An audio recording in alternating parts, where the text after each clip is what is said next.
အမြဲတမ်းစူးစမ်းရင်တနေ့အောင်မြင်မှာပဲဆိုတဲ့ motivation မျိုးကြီးခဏခဏကြားရတတ်တယ်။ရှိသေးတယ်ကိုယ်ဝါသနာပါတာကိုလို့အောင်မြင်မှုကအနောက်ကလိုက်လာလိမ့်မယ်တဲ့အတိုက်ခံလောက်တာတော့မဟုတ်ပေမဲ့ကျမကတော့အဲ့ဒီစကားတွေကိုတိတ်လက်မခံချင်ဘူးလားလို့ဘာလို့ဆိုအဲ့ဒီစကားတွေကတကယ်လက်တွေ့လောကရဲ့မျက်နှာစာအမှောင်ဖုံးကွယ်ထားသလိုပဲမီဒီယာတွေမိကိုပြောသူတွေစာအုပ်တွေကလူတွေကိုပုတ်သွင်းတဲ့အခါကျရင်အောင်မြင်တဲ့သူတွေဖြစ်တဲ့ဥပမာ Steve Jobs တို့ Bill Gates တို့ဒါမှမဟုတ်လည်းထိပ်တန်းအကျော်မော်တွေရဲ့ပုံမြင်တွေကိုပဲထက်ခါတလဲလဲပုံကြီးချဲ့ပြတတ်ကြတယ်။အခုခေတ်မှာ follow your passion ဆိုတဲ့စကားလုံးကို marketing ကရိယာအဖြစ်အကြီးအကျယ်သုံးနေကြတာ။ကဘာကျော်တွေလည်းဝါသနာနောက်လိုက်လို့အောင်မြင်တာပဲမင်းလင်းလိုက်ရင်အောင်မြင်မှာပဲဆိုတဲ့ဇညွန်းတွေကတော်တော်များလာတယ်။ဒါပေမဲ့ဝါသနာနောက်ကိုဇွတ်လိုက်ရင်လမ်းပြောက်သွားကြတဲ့လူအများစုရဲ့အဖြစ်မှန်ကိုတော့လုံးဝဖုံးကွယ်ထားကြတယ်။နောက်ပြီးလူများစုစိတ်ထဲမှာငါတာကိုဝါသနာပါတယ်ဆိုတာနဲ့ငါတာကိုကဘာစစ်မီလုံနိုင်လိမ့်မယ်ဆိုတာကိုအလိုလိုပေါင်းမြင်တတ်ကြတယ်။ဒီလိုဝါသနာပါနေရတာကငါအတွက်ဘုရားသခင်က gift အနေနဲ့ထည့်ပေးထားတာများလားပေါ့။အဲ့လိုမတွေးအောင်လဲပတ်ဝန်းကျင်ရပုံသွင်းနေကြတာ哦။ကိုဝါသနာပါတဲ့နေရာမှာနည်းနည်းလေးကြည့်ရမစိုးအောင်လုပ်နိုင်ရုံနဲ့အဲ့လိုအထင်မှားလွယ်ကြတယ်။ကျမအပါအဝင်လူတော်တော်များများရေချိုးကန်းထဲမှာမဖြူကြသိလို့အတန်မျိုးနဲ့စိုးနိုင်နေတယ်လို့ထင်တာပဲအပြည့်နားထောင်ရတဲ့သူတွေအတွက်တော့လေဘင်းညစ်ခံရတဲ့ကြက်တူရေးလိုအတန်မျိုးဖြစ်နေရလဲဖြစ်ကောင်းဖြစ်နိုင်တယ်နိဆိုလိုတာကကိုကဒီညမှာဝါသနာပါတယ်ဆိုတာနဲ့ဒီနေရာမှာတထစ်ချတော်နေတယ်လို့ပြောလို့မရအောင်ဇက်ကားတွေရိုက်ကြရင်လည်းများသောအားဖြင့်ဥပမာဝါသနာပေါ်အရယူသွတဲ့ဇက်ကောင်တစ်ကောင်ရှိမယ်အစာပိုင်းမှာအောက်ခြေကနေနင်းကန်ကြိုးစားအခက်အခဲတွေတွေ့နောက်ဆုံးကြတော့ကဘာကျော်အောင်မြင်သွားတယ်ပေါ့အဲ့လိုဇလန်းမျိုးတွေဆိုကြည့်ရှုသူတွေကနှစ်ထောင်အားရတယ်ဖြစ်ပြီး motivation မျိုးတွေရကြတယ်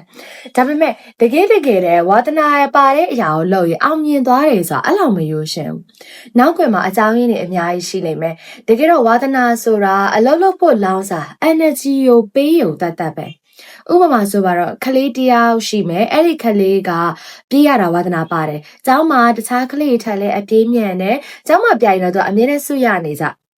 ဒါကိုပတ်ဝန်းကျင်မှာရှိတဲ့သူတွေကပြောမယ်။ဖျားသခင်ကဒီခြေထောက်တွေကိုဖန်ဆင်းပေးထားတာဗုဒ္ဓဘာသာအယူနဲ့ဆိုရင်လည်းအတိတ်ဘဝလှဲတွေမြင်းတွေလှုပ်ခဲလို့လည်းပြောကြမယ်။ဒါပေမဲ့အဲ့ဒီခလေးကကျောင်းထဲပြိုင်ပွဲတွေမှာနိုင်ပေမဲ့အိုလံပစ်အဆင့်ကိုသွားမယ်ဆိုရင်တော့မွေးရပါခြေထောက်တင်မကပဲနေ့စဉ်စားသမှုပုံစံတိတ်ပန်နေကြလေ့ကျင့်ခန်းနေနဲ့ဘေးကဝိုင်းဝန်းပန်ပိုးပေးတဲ့သူတွေရှိဖို့လိုအပ်တယ်။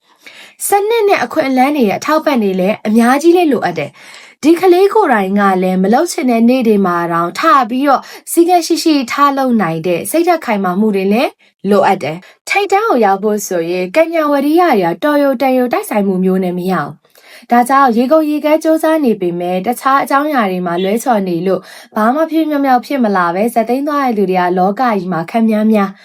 သူတို့မစူးစမ်းခဲ့လို့မဟုတ်ဘူးသူတို့ဝါသနာပေါ်မယူသွတ်ခဲ့လို့မဟုတ်ဘူးအဲ့လိုလူတွေရဲ့သတင်းကိုတနေရာရာနေကြရရင်ကျမရဲ့စိတ်ထဲမှာ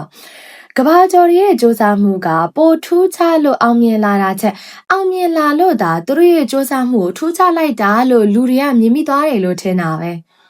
ဥပမာအောင်မြင်သူတယောက်နဲ့ရှုံးတဲ့သူ69ယောက်ကဘဝအစမှာအတူတူပဲစူးစမ်းခဲ့ကြတာဖြစ်နိုင်ပါတယ်။ဒါပေမဲ့ကတရာခီရီစီကြောင့်ငွေဖို့မီးဖွားရပတ်ဝန်းကျင်နဲ့အခွင့်အလမ်းစားတဲ့ပြင်ပအကြောင်းအရာရဲ့ပေါင်းဆက်မှုကြောင့်တယောက်ကထိတ်ဆုံးရောက်သွားပြီးကျန်တဲ့သူတွေကပျောက်ကွယ်သွားတယ်။အဲ့ဒီခါထိတ်ဆုံးရောက်သွားတဲ့သူကငါစူးစမ်းခဲ့လို့ပြောခွင့်ရသွားပြီးတော့ကျန်တဲ့69ယောက်ရဲ့စူးစမ်းမှုကတော့လူမသိသူမသိပဲမြင်းမြုပ်ခံလိုက်ရတယ်။အဲ့ဒီအကြောင်းတွေကိုအရှိတိုင်း depression ဝင်ကျစရာကောင်းလောက်အောင်ချပြထားတဲ့ဇာတ်ကားတကားရှိတယ်။ဇာတ်ကားနာမည် Inside Llewyn Davis တဲ့။ကျမတို့မှတ်ရလွယ်အောင် New Yorker မကင်းကာလို့ပဲပေးထားတယ်။ခေတ်ကတော့1962ခုနှစ်ဝန်းကျင် social media တွေမရှိသေးတဲ့ခေတ်ပေါ့။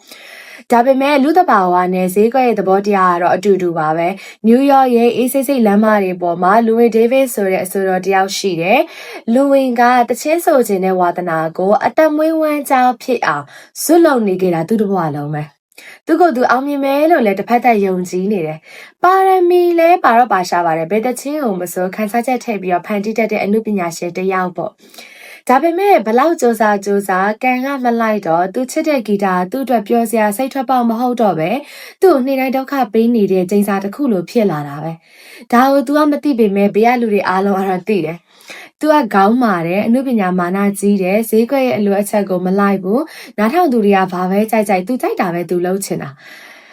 တွဲအကြီးမားဆုံးတော့ကတော့သူနဲ့တူတချင်းတွဲဆိုတဲ့ Mike ဆိုတဲ့အဆိုတော်တယောက်ကGeorge Washington တရားပေါ်ကနေခုံချပြီးတော့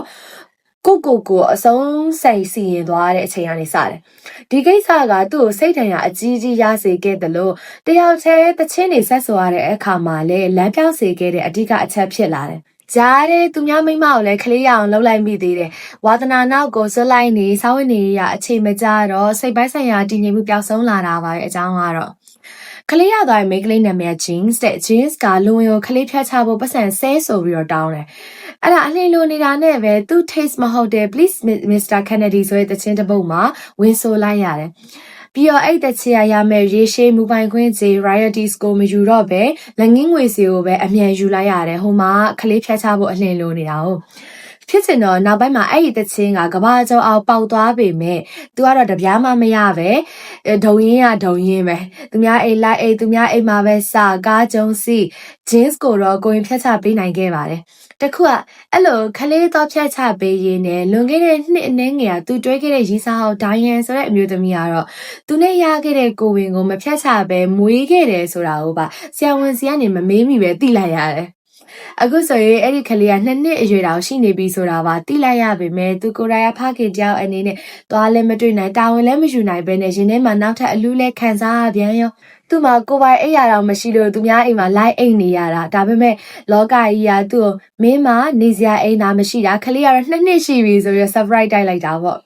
jeans နဲ့ရတဲ့ကိုကတော့ jeans ကဖြတ်ချလိုက်တယ်ဒါပေမဲ့ဘာပဲပေါ်မှာဖြစ်ဝါသနာတော့မစွန့်လွတ်ဘူးမိသားစုပဲစွန့်လွတ်လိုက်တယ်အဲ့လိုနဲ့တယောက်တည်းအောင်မြင်ဖို့စူးစမ်းနေရကနေတနေ့သူ့ဘဝမှာမျှော်လင့်ချက်လေးတစ်ခုရောက်လာခဲ့တယ်အဲ့ဒါကချီကာဂိုမှာဂီတလောကကနာမည်ကြီး Buck Grossman ဆိုတဲ့လူတစ်ယောက်ရှိတယ်တဲ့ဒီလူကတော့သူ့အမြေတောင်မြောက်ပေးနိုင်တယ်ဒါနဲ့ချက်ချင်းအထုပ်တွေဆွဲပြီးချီကာဂိုသွားရတာပေါ့မသွားခင်လည်းပဲအဲ့တချင်းနေအနုပညာတွေဝါသနာကိစ္စတွေနဲ့ပဲသူများအိမ်မှာပြဿနာတွေကြီးကျယ်တက်သေးတယ်လမ်းခီးမှာလည်းကောက်မွန်တော့မသွားရရှာပါဘူးသူများကလမ်းကြုံလိုက်စီးရတာဆိုတော့အဲ့ဒီကားပိုင်ရှင်က Jazz Guitar သမား OG Roland Turner ဆိုတဲ့တယောက်အဲ့ဒီရိုလန်ကတလန်းတော့သူ့ရဲ့ folk guitar ကိုနှိမ်တဲ့အပြင်ဝါရှင်တန်တရားပေါ်ကနေပြီးတော့ခုံချသွားတဲ့ Mike ဆိုတဲ့သူ့ပါတနာကိုပါဟော်ကားမော်ကားတွေလည်းပြောဆိုတာခံရသေးတယ်သူများကလမ်းကြုံလိုက်ကြရဆိုင်စီးရတာဆိုတော့သူလည်းဘယ်တက်နိုင်မလဲဒီကြားရဲ့လမ်းခုလက်မှာအဲ့ရိုလန်ဆိုတဲ့အဖိုးကြီးကဆေးလွန်တာတစ်မျိုးကားမောင်းသမားအဖမ်းခံတာတစ်မျိုးနဲ့လမ်းညဘက်ကြီးလမ်းလေကောင်မှာတောင်းတင်ခဲ့သေးတယ်ဒါပေမဲ့သူ့မှာချီကာဂိုသာရောက်ရင်ဆိုတဲ့မျှော်လင့်ချက်ကရှိနေတော့ဘာဖြစ်ခံနိုင်ရရှိရဲ့ဒီလိုကနေအခက်ခဲတွေကိုအားကျင်းရင်ချီကာဂိုရောက်လာခဲ့တယ်။ရောက်တော့အဲ့ဒီနာမည်ကြီး Buck Grossman ကသူ့ရှိမှာဂီတာ TV တချင်းဆိုပြခိုင်းတယ်။လူဝင်ကခန်းစားတတ်ဝင်မှုအားကောင်းတဲ့အနုပညာရှင်တယောက်အစိုးအတီးတွေလည်းအားလုံးကောင်းတဲ့ဆိုတော့သူ့ရဲ့ဝါသနာတွေသူ့ရဲ့အနုပညာတွေအားလုံးပုံအောပြီးတော့ The Death of Queen Jane ဆိုတဲ့တချင်းကိုအကောင်းဆုံးဆိုပြခဲ့တယ်။ဒါပေမဲ့တချင်းဆုံးတော့ Buck Grossman ကအေးစစ်ပဲလူဝင်ကြည့်ပြီးတော့ပြောလိုက်တယ်I don't see a lot of money here. မင်းစီကနေပတ်စံရှာလို့ရလိမ့်မယ်လို့မထင်ဘူးတဲ့။လူဝင်အတွက်တော့ဒါကသူ့ရဲ့ skill ကိုဝေဖန်တာတင်မဟုတ်ပဲသူ့ရဲ့မျှော်လင့်ချက်ကိုပါတိုက်ခိုက်တယ်လို့ခံစားရမှာပဲ။သူ့မှာမျှော်လင့်ချက်ကလေးဆိုလို့ဒါလေးပဲရှိတော့တာလေ။ Follow your passion and success will follow you. မင်းရဲ့ဝါသနာနောက်ကိုလိုက်ပါဒါဆိုရင်အောင်မြင်မှုကမင်းနောက်ကိုလိုက်လာလိမ့်မယ်ဆိုတာတော့လူဝင် Davis အတွက်တော့မှန်ဦးမနေဘူးဝါသနာအတွက်အချိန်တွေအများကြီးပေးပြီးနင်းငယ်စူးစမ်းပြီးလိုက်ခဲ့ပေမဲ့နောက်ဆုံးဘာမှမဖြစ်လာတဲ့အစုံတင်မောသားပဲလောက်တော့မယ်ကွာဆိုပြီးဆုံးဖြတ်ချက်ချတော့လဲနိုင်ငံစနစ်တွေကပြောင်းလဲနေပြီသူဆုံးဖြတ်ချတာနောက်ကျနေပြီလေတင်မောသားကအဟောင်းကိုလည်းသူအိမ်ပြန်လာတော့ထင်ပြီးသူ့အမေကအမိုက်တဲလွတ်ပစ်လိုက်ပြီတဲ့ဘဝအဆဆရပိတ်ဆို့နေတဲ့အစုံ The Gaslight Cafe မှာအရမူးနဲ့စင်ဘွားအဖွားကိုလှမ်းဆဲပြီးတောင်းချမ်းမိရောအကျိုးဆက်အနေနဲ့ဇလန်းရဲ့အဆုံးမှာအဲ့ဒီအဖွားရဲ့ယောက်ျားလမ်းကြားထဲမှာသူပပဆက်လာရိုက်ပြီးတော့ပြစ်ထားခဲ့တယ်။ဒီဇက်ကားရဲ့ဖွဲ့စည်းပုံ structure ကထူးခြားတယ်။ဇက်ကားရဲ့အစမှာလူဝင်ကကလပ်တစ်ခုရဲ့နောက်ဖေးလမ်းကြားမှာအရိုက်ခံရတဲ့အခန်းနဲ့စပြီးဇက်ကားအဆုံးမှာလည်းအဲ့ဒီအရိုက်ခံတဲ့အခန်းနဲ့ပဲပြန်ပြီးတော့ဆုံးသွားတယ်။ဆိုလိုတာကရုပ်ရှင်ရဲ့ဇက်သိန်းကရုပ်ရှင်ရဲ့အစအခန်းစီပြန်ရောက်သွားတယ်ဆိုတဲ့သဘောပဲ။ဆိုတော့လူဝင် Davis ရဲ့ဘဝကလည်းဒီကံဆိုးမှုတွေဒုက္ခတွေတွေကနေဘယ်တော့မှရုံထွက်လို့မရပဲဒီဆောင်းဝိုင်းကြီးအတိုင်းပဲမနေ့ကမှလည်းဆက်ပြီးတော့တန်ညာလင်းနေအောင်မယ်ဆိုတဲ့သဘောကိုပြသွားတာပဲ။စိတ်ဓာတ်ကြစရာတွေကျမ ထိုင်ပြောနေလို့ဟာဘာလဲ channel ချောင်းမီသူများရဲ့မျှော်လင့်ချက်တွေဝါသနာတွေလိုက်တိုက်ခိုက်နေရလားဒီလိုမဟုတ်ပါဘူးဘဝမှာဝါသနာမရှိရဘူးမစ조사ရဘူးမဟုတ်ဘူးမိကုန်ရန်ကုန်စ조사ရမယ်ရီမှန်းချက်လည်းကြည့်ရမယ်ဒါပေမဲ့တစ်ဖက်မှာလည်းစ조사ပါလေရဲ့ဘာမှဖြစ်မလာနိုင်ဘူးဆိုတာကိုလည်းကြိုတွက်ထားတင်တယ်အဲ့လိုအတွေ့လေးမျိုးနည်းနည်းလေးတောင်ကြိုမတွေးထားပဲစ조사ခဲ့ရင်ကံမကောင်းအကြောင်းမလားလို့ဘာမှမဖြစ်မြောက်မဖြစ်လာတဲ့အခါပိုချေကွဲရလိမ့်မယ်ဆိုတာကိုပြောချင်ရုံပဲစိတ်ထဲချနေတဲ့သူဆိုဒီဇက်ကားကြည့်ပြီးတော့ပိုကျသွားနိုင်တယ်ရုပ်ရှင်အစာကလေးကအစင်မပြေလာလိုက်တာအလဲမှာလည်းအစင်မပြေဘူးအဆုံးမှာလည်းအစင်မပြေဘူးနည်းနည်းလေးများအစင်ပြေတာမလားမှတ်တယ်အစင်မပြေပြန်ဘူးအော်စကာအိုက်ဆက်မင်းသားကလည်းသူ့ရုပ်မြင်တာနဲ့ depression ဝင်ခြင်းစရာဖြစ်နေတာသူ့ပါရမီပေါ့ဒါပေမဲ့ထူးဆန်းတာကကျမကားကြည့်ပြီးကမှစိတ်သက်ခွန်အားတွေရလာတာပဲတကယ်တော့ပြီးစူးစမ်းတဲ့သူတော့ဘဝမှာဒီလောက်ထိအဆင်မပြေပဲကြာဆုံးနိုင်ပါလားဒါပေမဲ့အဆင်မပြေလဲဘာဖြစ်လဲဘဝကတော့ဆက်သွားနေတာပဲဘာမှဖြစ်မလာတာတော့နောက်တစ်နေ့မှာသူ့ဂီတာအိတ်လေးကိုဆွဲပြီးဘဝကိုဆက်ရင်ဆိုင်မှုပြင်ဆင်သွားတယ်ဘလောက်မိုက်လဲအေးညင်ညင်လေးကြည်ရတယ်ကတကယ်စိတ်ထဲကြဖို့ကောင်းတယ်တကယ်တော့ဒီအပိုင်းအတွင်းတောင်တွေးမြောက်တွေနဲ့နေလို့သိမ့်မပြောတာနဲ့ motivation ပေးတဲ့ကားလေးများလားဆိုပြီးတော့ကြည်လိုက်တာရှိတဲ့ motivation တွေပါပြန်ဝင်သွားတယ်တကားလုံးစူးစမ်းလိုက်လမ်းပေးရောက်လိုက်စူးစမ်းလိုက်လမ်းပေးရောက်လိုက်နေပဲပြီးသွားတယ်ငငယ်ကတငယ်ချင်းတွေနဲ့နောက်ပြီးဆိုကြတဲ့တချစ်တစ်ပုတ်တော်မှာသွားပြီးတတိယသေးတယ်ကဲကျမဆိုတာကချိုတက်လေခါတသက်နောက်တာပါမိုးရသည်မှာရိုးရိုးရှင်းရှင်းလေးစီးမျောကျင်တဲ့သူတွေအတွက်တော့ကြည်ကောင်းလိမ့်မယ်အားရင်ကြည့်လိုက်ကြပါဦး Netflix မှာကြည့်လို့ရမယ်